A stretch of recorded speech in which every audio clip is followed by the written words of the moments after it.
Welcome to Influential Entrepreneurs, bringing you interviews with elite business leaders and experts, sharing tips and strategies for elevating your business to the next level. Here's your host, Mike Saunders. Hello and welcome to this episode of Influential Entrepreneurs. This is Mike Saunders, the Authority Positioning Coach. Today we have with us Christian Jack, who's a sales coach, growth consultant, and fractional CRO. Christian, welcome to the program. Thanks for having me, Mike. Really appreciate it. So I love those many hats that you wear, but I know that they all intertwine and work together because a chief revenue officer also is a growth consultant, and also you have to be good at sales. So I'm excited to learn from you about what you do in the industry. But before we dive in, get us started with a little of your story and background. How'd you get into the industry? Yeah, so my background, I was a musician before, completely different industry, completely different role in what I was doing day to day. I was a musician and I was a high school choir teacher. So I went to school every day, just like I did growing up. And just now I was in the teacher's seat, and it was lots of fun. But I quickly realized that I was capped in what I was doing. I realized there was a ceiling. And, so often when we hit ceilings in our lives, we try to figure out, okay, how can we push past that ceiling? And so I started exploring other areas of life. And this was right after COVID as well. So lots of people had kind of gone through COVID. They lost their jobs. Lots of people were really tight on finances, all that kind of good stuff. And so my job as a music teacher was one of those where a lot of people got laid off. And so I started to think of, okay, how can I be more essential in the marketplace, basically, as my profession went? And I explored a lot of different options, but slowly came down to like a few meta skills that were always going to be needed no matter what the state of the world was. And one of those was sales. And so then that's really where I got my start into business. I started selling, and slowly over time, I basically just worked my way up the ladder, got better and better results, and eventually started learning new skills about management and running companies and all that kind of good stuff. And so went from being a salesperson to a manager to a consultant to a growth partner to CRO, and kind of have just done a ton of different stuff since then. It kind of just builds upon itself, right? And I would venture to say that you're not ever finding a time that you're no longer a sales coach, because you're always coaching, teaching. You come from that background, to have that, heart of a teacher. I love that you were a teacher, and you're not a former musician. I'm sure you still are a musician. You just maybe don't make your living from it. My wife is a church choir director and leads a women's choir at a university here in Colorado. So we resonate with music, and all of my kids play multiple instruments. And so I think that's awesome that you've turned, you took and pivoted, you use COVID as, what can I do? What should I do? And then you learned a lesson and turned it into what you're doing. So now in your business, let's talk a little bit about some of the lessons that you've learned that you now coach people on regarding sales. Like what frameworks, blueprints, checklists do you use and teach? Oh man, sales goes pretty deep. So if I were to kind of operationalize, if I will, the word sales and like what it actually means, a lot of people think that sales is just maybe it's persuading somebody to do something or persuading them to buy something or whatever it might be. But at the end of the day, I do believe that sales is just connecting the dots. And so it becomes a lot more simple when you realize that. It's just connecting the dots of, if I'm a salesperson and I'm talking to a prospect, like what are their problems? What are their goals? How do they want to get there? What's the method that they want to use? How will that impact their day-to-day life? How will that impact their family, their business, et cetera, et cetera? And then you just connect the dots. If what you do connects the dots well, then they're going to buy. And if it doesn't, then they won't. So a lot of what sales comes down to is honestly just, what I know that you talk about a lot, which is just positioning yourself as the authority in something and allowing somebody to see that you can help. That's really it. And then in terms of frameworks, there's a lot of different things that go on, but I think more importantly than any framework is just the art of human connection. If you can connect with another human being, especially this day and age, then you're going to have a leg up on pretty much anybody else who's selling. So I want to go deeper on that, because that is something that's a platform soapbox that I've jumped up on for years and said, we've all gone through sales training and, here's script and let's role play and, let's talk about where you want to be and where you are now. And here's the gap and how would it make you feel if, and all of that. And my question is, how do you successfully be a human in an interaction to help someone understand what you can do and how you can solve their problem without it feeling like some scripted sales pitch framework that they go, okay, come on. Feel, felt, found again. I know you feel, they felt that. Come on. So how do you know the sales framework so well yourself that you can guide people through it without feeling like they're going through a process? Well, you said something really good there that I'll touch on. It's just knowing the framework so well. And if you think about it this way, anything in life where you learn something new, your brain can only comprehend that which it has already experienced or learned from a video or from life, etc. And so there's this, essentially, if you think of like this circle, right? That's inside your brain, or this box that contains all of the information that you've ever learned, right? This is your brain. But when you start to learn something new, it's outside of that box. And so it forces that box to expand to encapsulate this new knowledge. Now, you have to start with small steps. I can't just teach you, in an hour. If I'm an astrophysicist talking to, a fifth grader, I'm not going to be able to teach a fifth grader the secrets of the universe through astrophysics. Like it doesn't exactly work that way, right? It takes time and it takes steps. So as long as you go through, and I think you give enough repetition, you give enough guidance, you give enough experience and practice and rehearsal and all that kind of good stuff, you will eventually get to the point where what used to be scripted is now natural, right? You don't have to go through the script of like 5 + 2. Let me pull out my fingers and count it on my fingers. Now you just know it because you've done it enough times. So that's like point number one. Even from a musical perspective, I'll bet you that there have been, I play acoustic guitar. Before I started learning, I couldn't put two notes together. But if I were to look at some accomplished guitarist, it would be like, oh my goodness, that is just unbelievably amazing. Well, they just have become so good that playing that scale or playing that tune just looks like it's flowing. Yeah, I think it's the idea of just getting enough practice in with something that used to be scripted, that was, encapsulated in this small box, and now you can use it in other areas. 100% correct on the music analogy. Now, the second thing, with making sure that you're in a position to have natural conversations is kind of the opposite of what most people think. But a really great tactical way that I like to teach my students is, imagine that you're just sitting at the bar with a friend. How do you talk to them? Even if there's maybe some, the deepest parts of sales conversations might get into limiting beliefs and, emotional scarring and all sorts of crazy stuff. Even if you're at the bar with a friend and you talk about those things, it sounds different than on a sales call. But why? It's because you don't really have an agenda at the bar. You're just hanging out with a friend and you're helping them. Exactly.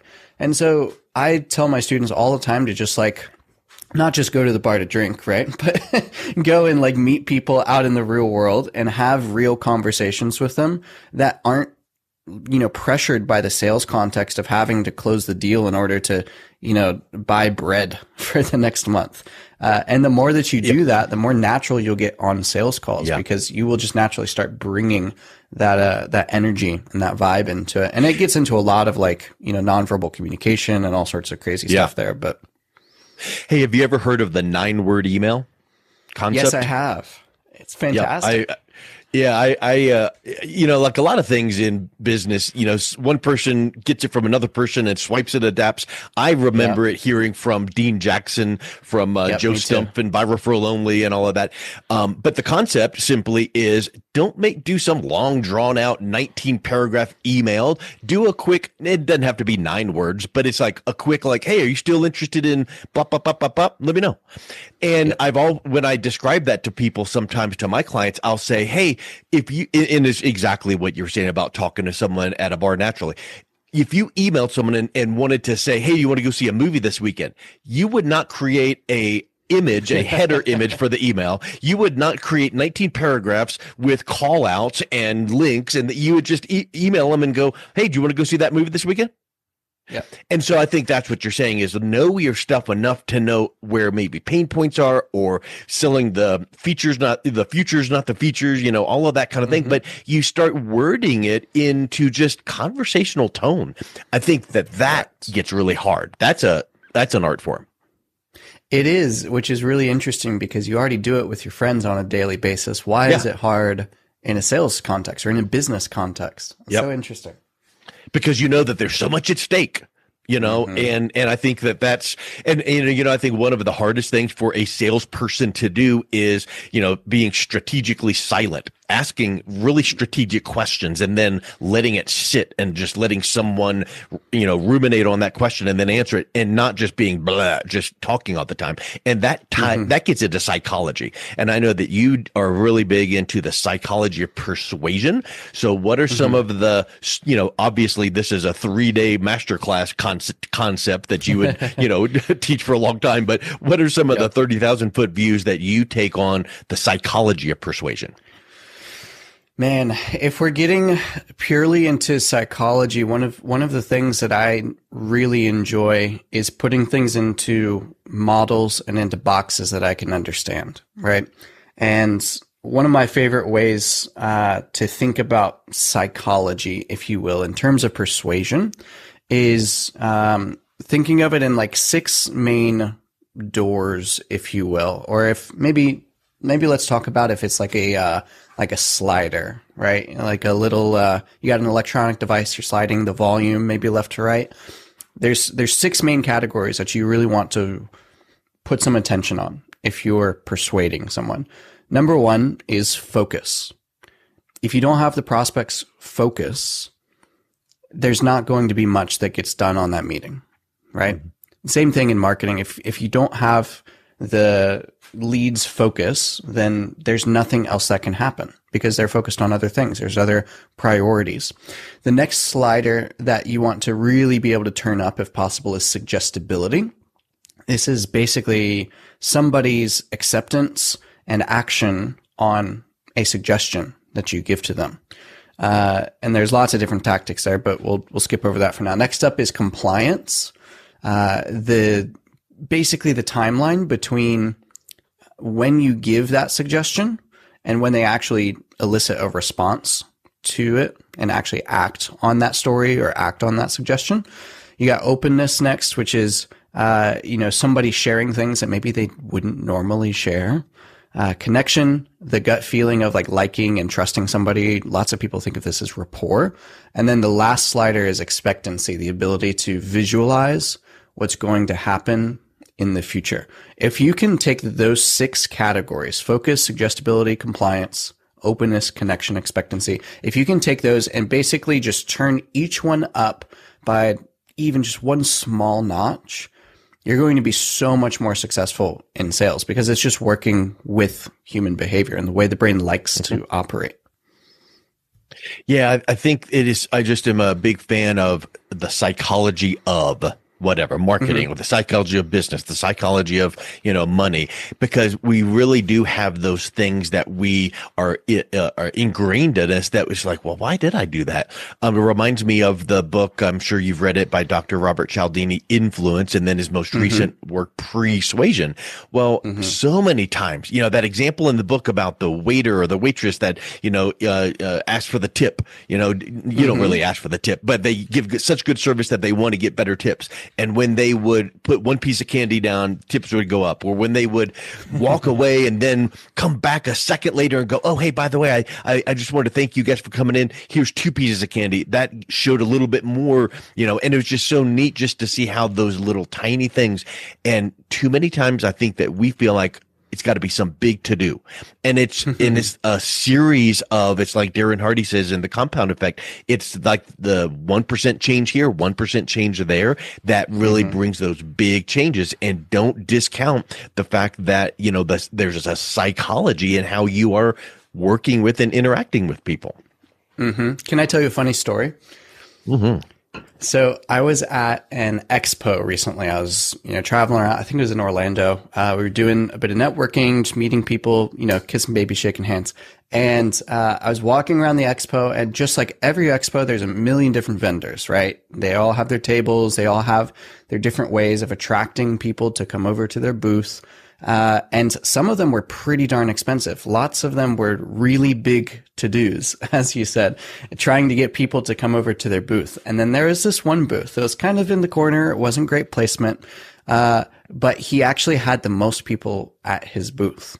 And what he did was so much more simple than anybody else. Some of those guys had like the arcade game where you punch the bag to see how hard it goes. It was very like male dominated event and industry. And so lots of guys were there. Another person had like a whole pickleball court set up. It's crazy. Wow. This guy had an assistant standing at the edge of his table with a $1 laser pointer. $1. And what the assistant would do is basically point the laser pointer across the aisle, like into the crowd where everybody was walking, where all the foot traffic was.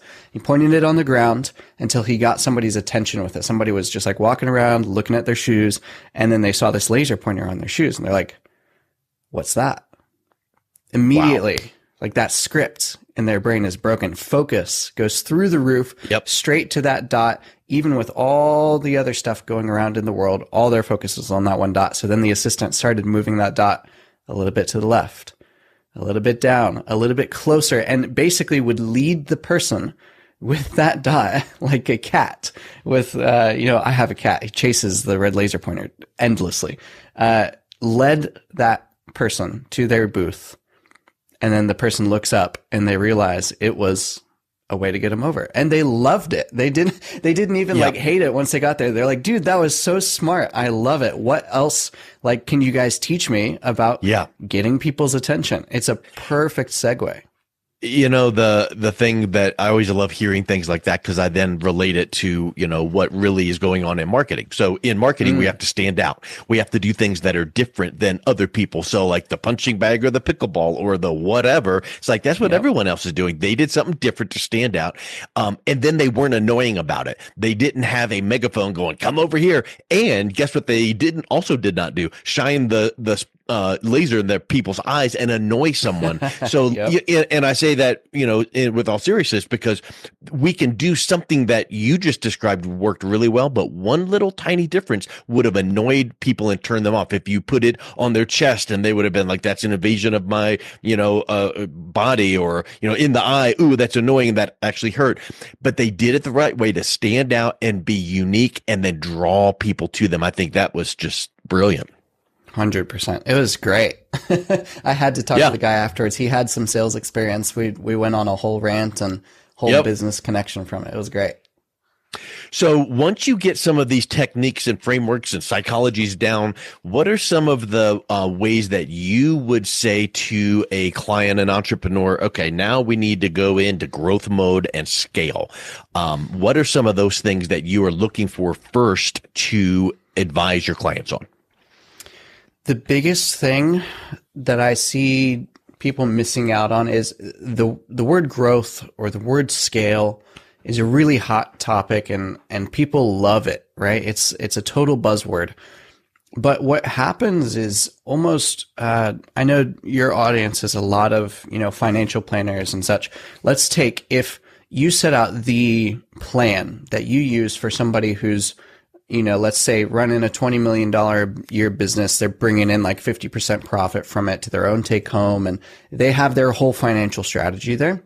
if you take that financial strategy, which is very leveraged, right? Very scalable, it's meant to be, but you apply it to somebody who's only bringing in 60,000 a year, it's not going to work. But the problem is a lot of people do this with their business. Let's just take, sales calls as an example. Lots of founders and owners really just hate taking sales calls, but I can't tell you how important it is for an owner to take a sales call every once in a while.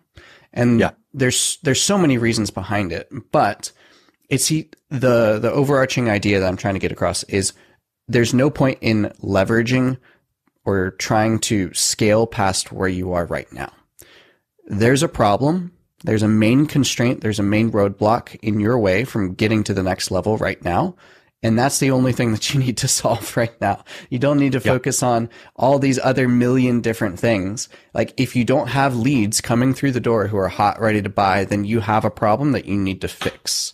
If you have tons of leads who are coming through the door and they're ready to buy, but they're not, you have a problem that you need to fix. And there's always going to be a million problems in business. Like the one thing that is promised to us, right, is that there will be problems in life, but it's about prioritizing those problems. I made a post recently that said the secret to relief from anxiety is not the working of more hours, but the proper prioritization of those hours. Yeah. It's the 80-20 rule. 100%. Yeah. And it's, well, first of all, it's using wisdom and understanding to know what the correct 20% is that brings you the 80% results so that you can then clone, duplicate, or focus, leverage that 20%. So it's not just a simple 1 + 1 = 2 to go, 80-20, there's my 20. You need to study and be aware and notice, so that you then will have that 20% to be able to go deeper. Yeah, huge. And don't try to solve in reality, if you have don't exist. That's a big one. I was going to say that if you have 100 clients and wanted to double your business, you do not need 200 clients. You need 120. Now, not exact math, but if you're using that 80-20 rule, really 20 of your 100 clients are the best clients that you've got. So if you really got 20 more like them, you don't need 200 clients. You need 120. In fact, you probably still need 20 clients because you probably need to fire 20 and get 20 new ones in that are like your top 20. So the whole point is being really, really, really efficient. Yeah, I think these are just some great, you take some really cerebral approaches to sales. I really love that approach. And I think if someone is listening to this going, hey, how can I start noticing some of these frameworks and psychologies and be able to take some of these things and take my business to the next level? What's the best way they can learn more and reach out and connect with you? Best way is probably going to be, if you'd like, Mike, I can just give you a link after this and we'll make it thesalesdojo.co/IE. So the salesdojo.co/IE for influential entrepreneurs. And on there'll be just a couple of resources. There's some free stuff. There's some cheap stuff. There's some more expensive stuff if you really want to skip the line. But all of that should be pretty self-explanatory on there. So again, that's thesalesdojo.co/IE. Excellent. Well, Christian, thank you so much for coming on. It's a real pleasure talking with you today. Pleasure being here, Mike. Appreciate it. You've been listening to Influential Entrepreneurs with Mike Saunders. To learn more about the resources mentioned on today's show or listen to past episodes, visit www.influentialentrepreneursradio.com.